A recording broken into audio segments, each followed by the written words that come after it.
शेख खानदान के कुछ ऐसे राज हैं मरकजी सरकार के पास, वो अगर उमर अब्दुल्ला साहब को एक टांग पे भी खड़ा रखेंगे, उमर अब्दुल्ला साहब एक टांग पे भी रहेंगे। अगर तो आप अपने आप को कमजोर समझते हैं और आपको ये लगता है कि 50 एमएलए देने के बावजूद भी आप होम मिनिस्टर के साथ नहीं खड़ा रह सकते, तो उमर अब्दुल्ला साहब को रिजाइन दे देना चाहिए। आज हम मिस करेंगे इस असेंबली सेशन में महराज मलिक को। एक आवाज थी जम्मू कश्मीर की। अगर वहां के मिनिस्टर साहब चाहें, हमारे मेंबर ऑफ पार्लियामेंट चाहे, आराम से उनके घर बनाए जा सकते। पुंछ राजौरी के लिए जो फंड है वही पैसा आप यहाँ पर इस्तेमाल नहीं कर सकते। अब मुझे वही समझ में नहीं आया कि मेंबर ऑफ पार्लियामेंट आए जरूर, हाथ जरूर मिलाया, हालचाल जरूर पूछा, लेकिन हालचाल से किसी का पेट तो साइमा आप नहीं भर सकते। जिस शख्स को यह पता है कि चीफ मिनिस्टर की इतनी पावर नहीं है कि वो चपरासी को भी इधर से उधर डिपार्टमेंट में भेज सके, इतना लंबा चौड़ा मैनिफेस्टो बनाने की फिर क्यों जरूरत? सिर्फ लोगों को बेवकूफ बनाने। सिर्फ ब्लेम गेम खेली जा रही है, उसमें माहिर है नेशनल कॉन्फ्रेंस भी और बीजेपी भी, एक दूसरे पे इल्जाम तराशी की जा रही है, लेकिन इन लोगों को नजर नहीं आ रहा। जम्मू कश्मीर में इन दिनों जो सूरत हाल बनी हुई है वो सब आपकी निगाहों से होते हुए गुजर रही है। वहीं पर सरकार जिसको लोगों ने बड़ी उम्मीद और तवक्को से चुना था और असेंबली में सोचा था कि हर जम्मू कश्मीर के मुद्दे को टच किया जाएगा, उस पर बात की जाएगी, उसे भी 1 साल होने को आया है।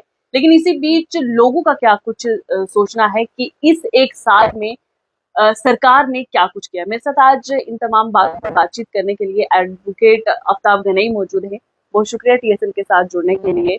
आफ्ताब साहब, क्या कहेंगे कि उमर अब्दुल्ला सरकार को 1 साल होने को आया है और आप क्या समझते हैं कि जो वादे जो दावे उन्होंने अपने मैनिफेस्टो में किए थे वो उस पर काम कर रहे हैं? देखिए, सबसे पहले तो मैं उमर अब्दुल्ला सरकार को, उनके मंत्री हजरात को और उनके एमएलए हजरात जो 50 एमएलए जीत के असेंबली में हैं, उन सब को मुबारकबाद देता हूं कि इस 1 साल में बहुत ऐश कर रहे हैं लोग। अच्छी अच्छी गाड़ियां इन लोगों ने खरीदी हैं, पूरे प्रोटोकॉल का जो है वो एंजॉय कर रहे हैं सरकार में, और मुख्तलिफ गवर्नमेंट की ऐसी स्कीम है जिसका फायदा इस वक्त सिर्फ एमएलए को, चीफ मिनिस्टर साहब को और मंत्री हजरात को मिल रहा है। तो इनकी उस ऐश के लिए मैं लोगों को मुबारकबाद देता हूं कि साल जो है उमर अब्दुल्ला सरकार ने पूरा कर दिया। अब हम दूसरे मुद्दे पे आते हैं। अगर मैं लोगों की बात करूं, देखिए साइमा, जब गवर्नर रूल रहा 4 से 5 साल जम्मू कश्मीर में, तो यकीनी लोग बहुत परेशान हुए, क्योंकि इलेक्टेड गवर्नमेंट में लोगों को बहुत सहूलियात होती हैं, डायरेक्ट वो एमएलए को अप्रोच कर सकते हैं, असेंबली में अपना काम करा सकते हैं। तो उसी नजरिए से जब लोगों ने गुहार की कि असेंबली इलेक्शन होने चाहिए, तो मरकजी सरकार ने ये असेंबली इलेक्शन यहाँ जम्मू कश्मीर में करवाए। जो उमर अब्दुल्ला साहब एक उम्मीद की किरण लोगों को नजर आए, क्योंकि देखिए यहाँ रिश्तेदारियों में किसी ने किसी को वोट नहीं देना होता, हर पॉलिटिकल पार्टी का अपना एक मैनिफेस्टो होता है।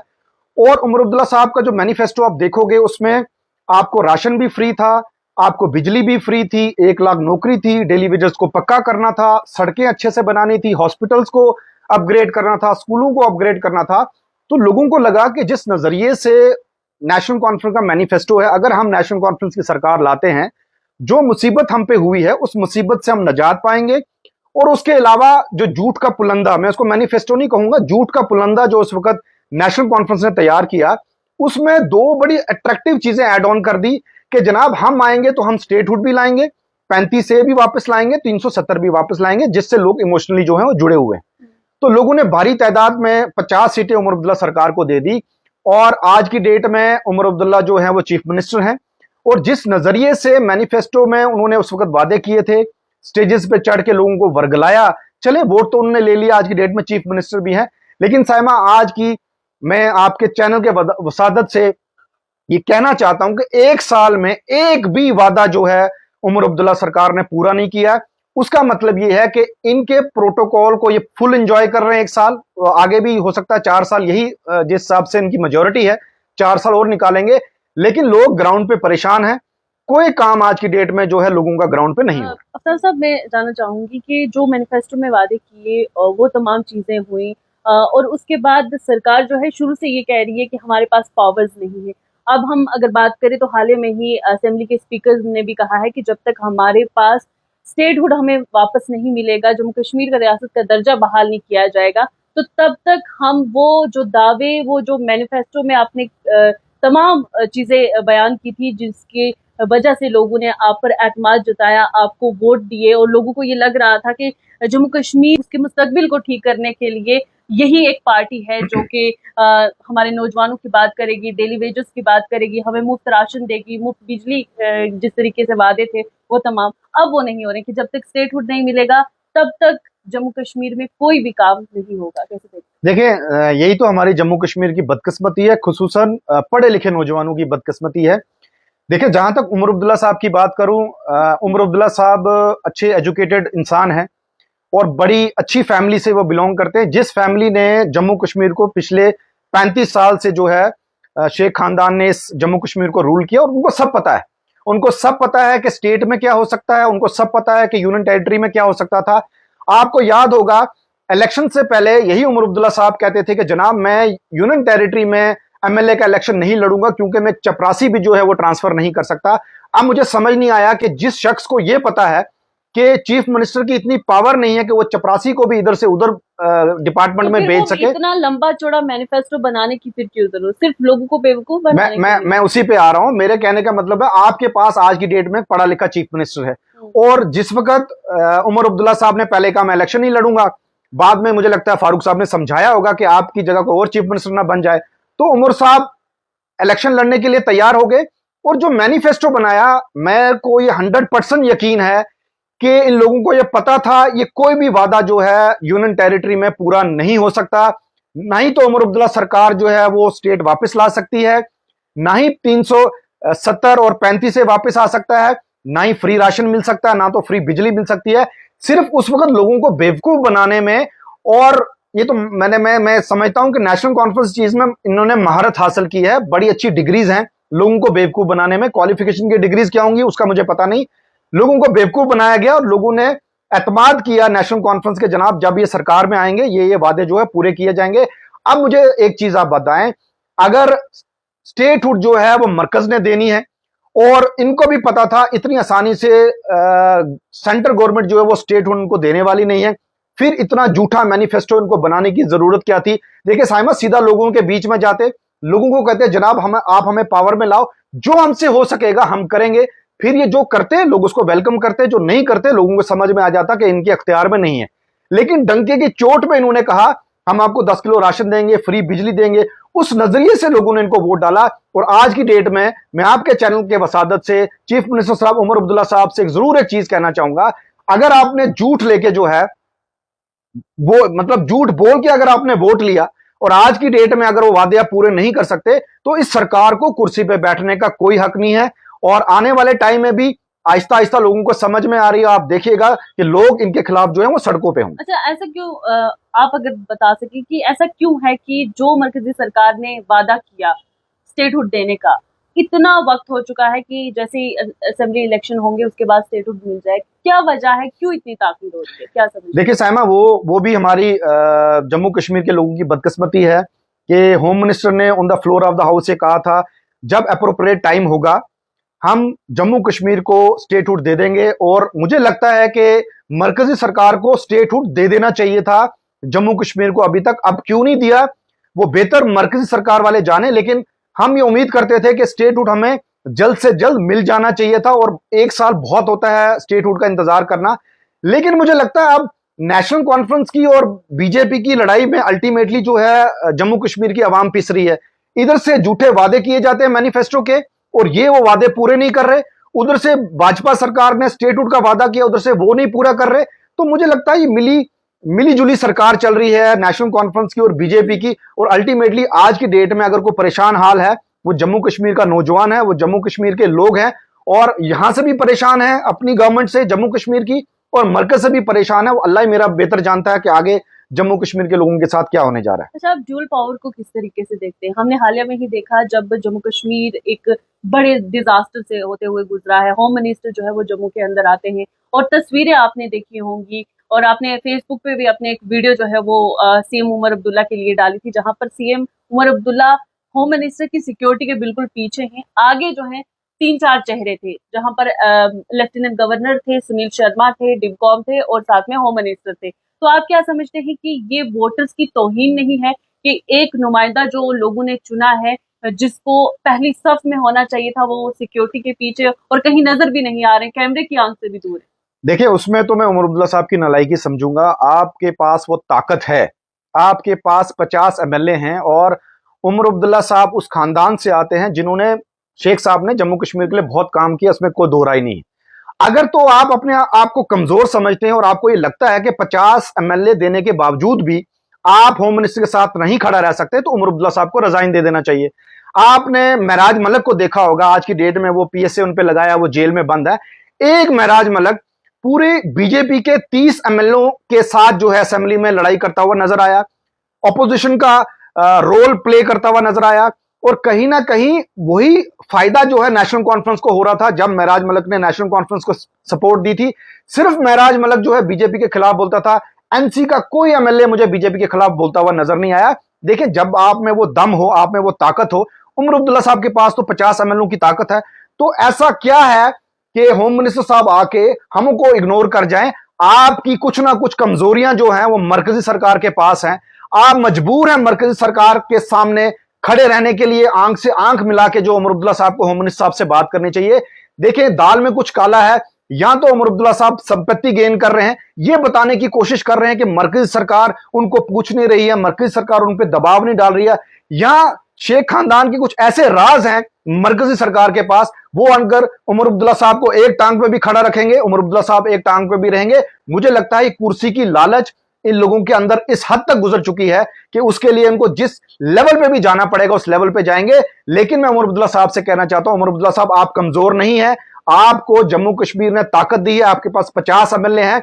अगर होम मिनिस्टर साहब या प्राइम मिनिस्टर साहब उमर अब्दुल्ला साहब की नहीं मान रहे, केजरीवाल ने भी तो जंतर मंतर में जाके प्रोटेस्ट किया ना साहिमा, तो 50 एमएलए लेके आप सड़क पे बैठ जाएं, फिर हम देखते हैं कि दुनिया की कौन सी ताकत आपके काम होने से रोक सकती है। लेकिन जब आपके काम करने की नीयत ना हो, फिर आपको होम मिनिस्टर के साथ खड़ा रखा जाए या होम मिनिस्टर से 1 किलोमीटर पीछे खड़ा रखा जाए। जम्मू कश्मीर का जो हाल है वो बद से बदतर होता जा रहा है। लेकिन अब मैं अपील करूंगा, अब वक्त आ गया है कि कहीं ना कहीं उमर अब्दुल्ला साहब को सामने आके जिम्मेवारी लेनी पड़ेगी और लोगों का काम करना पड़ेगा। अच्छा, अब 13 अक्टूबर से असेंबली सेशन जो है वो शुरू होने वाला है। लोगों की तवक्कात होती हैं जब भी सेशन शुरू होता है कि इसमें लोगों के मुद्दे जो है वो उठाए जाएंगे। आपने पिछले सेशन में भी देखा होगा कि किस तरीके से डेली वेजेस का मुद्दा था, उसके लिए एक कमेटी भी बनाई गई, सब कमेटी बनाई गई, लेकिन उसका कोई रिजल्ट नहीं आया। रिजर्वेशन का एक बड़ा मुद्दा था, स्टेटहुड का मुद्दा था, और नौकरियों के मुद्दे थे, और बहुत सारे ऐसे जम्मू कश्मीर के मसाइल हैं जिनसे लोग आज भी जूझ रहे हैं।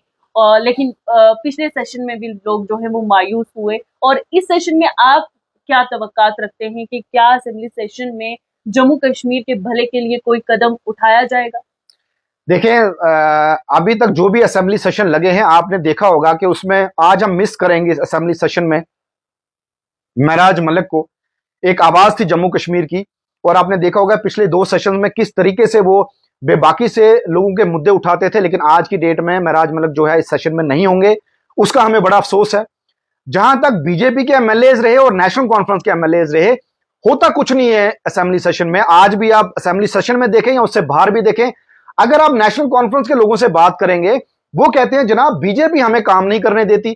और बीजेपी के लोगों से बात करेंगे, वो कहते हैं जनाब सारी पावर जो उमर अब्दुल्ला के पास में है, उमर अब्दुल्ला साहब खुद ही काम नहीं करना देना चाहते।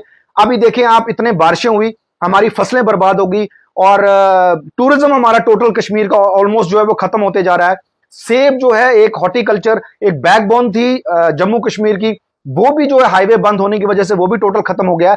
अब जब उमर अब्दुल्ला से मीडिया सवाल करती है, लोग सवाल करते हैं, उनका सीधा जवाब होता है कि मैं चीफ मिनिस्टर बना हूं प्रोटोकॉल के लिए, मेरे पास कोई ताकत नहीं है, मेरे पास कोई पावर नहीं है, मैं जम्मू कश्मीर का कोई काम नहीं कर सकता।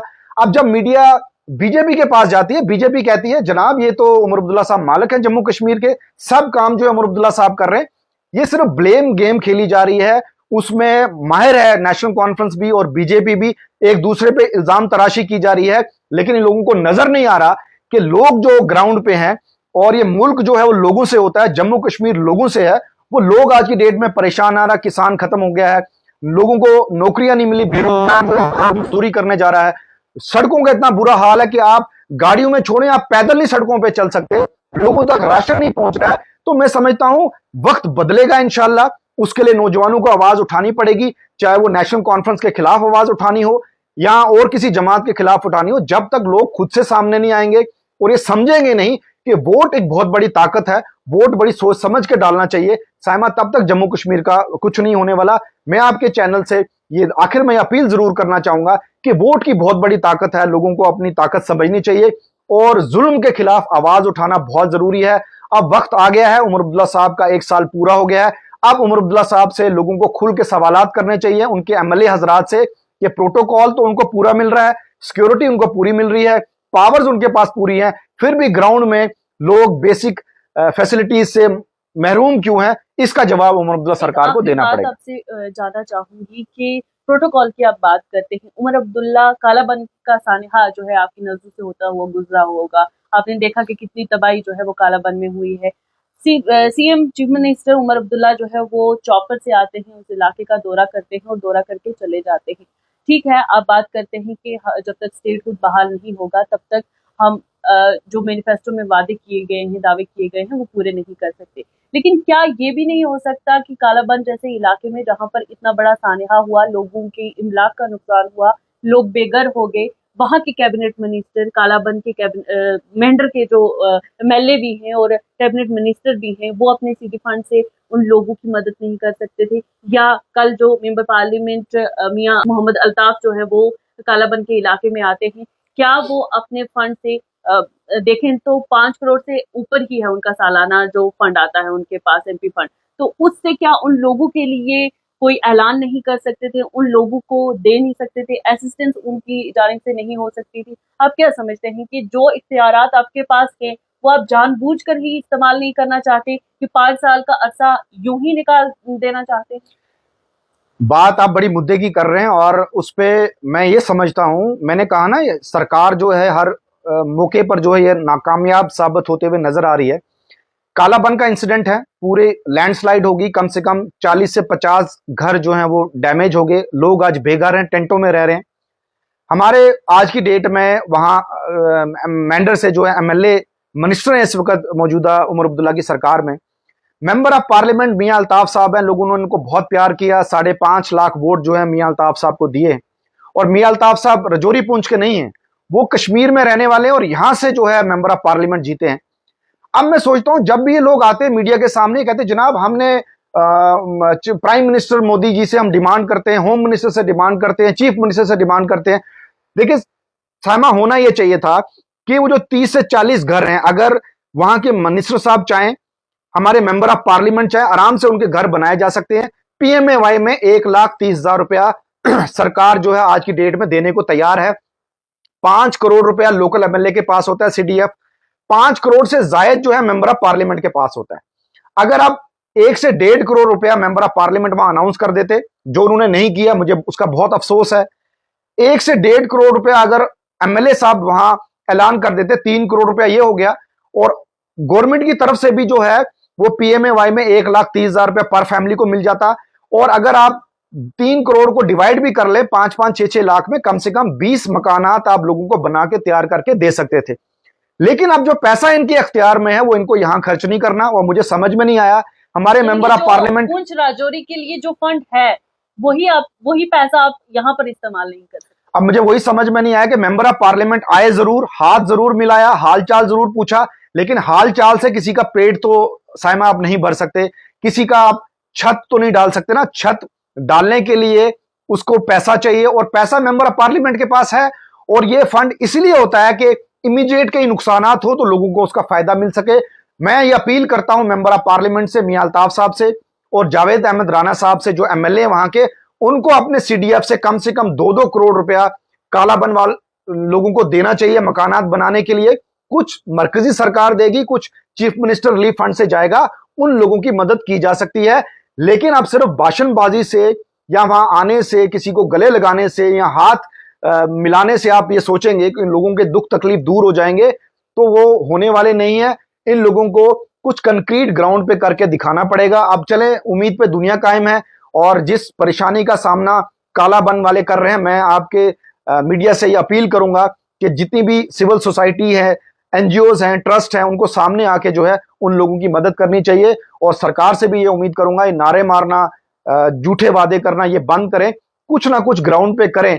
जिस नजरिए से लोगों ने आपको प्यार किया है, उस नजरिए से ये सरकार वापसी, वो कहते हैं ना गिव एंड टेक, वो प्यार जो है वापस लोगों को नहीं दे पा रही। तो बेहद शुक्रिया, ये आपने सुन लिया कि एडवोकेट आफ्ताब गनई का क्या कुछ कहना है।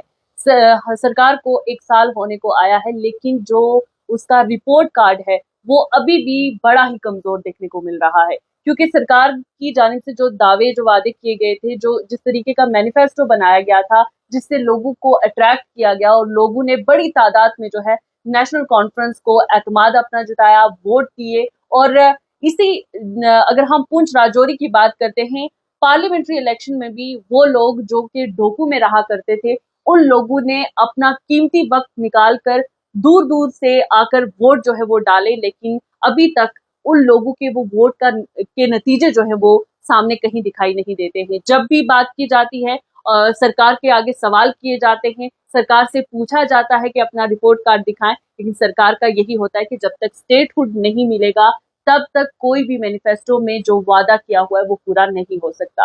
बहरहाल अब देखना बाकी ये है कि आइंदा दिनों में क्या स्टेटहुड को लेकर जम्मू कश्मीर की सरकार क्या कुछ करती है, और अगर नहीं मिलता है स्टेटहुड तो क्या इन लोगों को इसी तरीके से नाउम्मीद और बेआसरा छोड़ दिया जाएगा।